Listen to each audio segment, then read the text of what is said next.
พอพันธุ์จิ้งหรีดเขาจะเอาเดี๋ยวนี้นะกำลังเอาอยู่เดี๋ยวนี้นะขึ้นว่าจีน่ายนะภาษาพุทธไทยนะจีน่ายขึ้นว่าจีน่ายเนี่ยมีหลายมันหนาวเนาะมันละลักหลีเนาะข้อกำลังสิเอาไข่มันได้เดี๋ยวนี้นะเจ้าเห็นในคลิปก็กดติดตามเด้อทางช่อง YouTube ค่อยนะหลายจบจืดได้สู้เขานะเบิ่งแน่นะเอานี่เราเขาสิเอาไข่มันเลยเดี๋ยวนี้คนเลยคิดว่ามันมีซ้ำหนีนะมันได้ปะโทเติบหนึ่งผู้ใดสู้เนาะ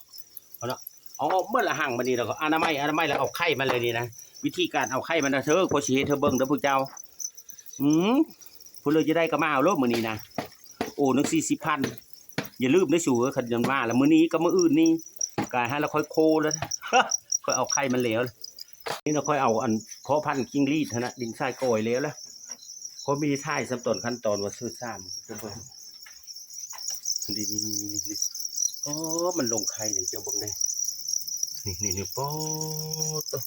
มันอยู่ไข่อยู่ตะหึงแล้วเขาไม่ได้เอาเขาไม่มีวีล่านะพวกเขาพวกนี้นะเจ้าโอบัตโมนนี่นะ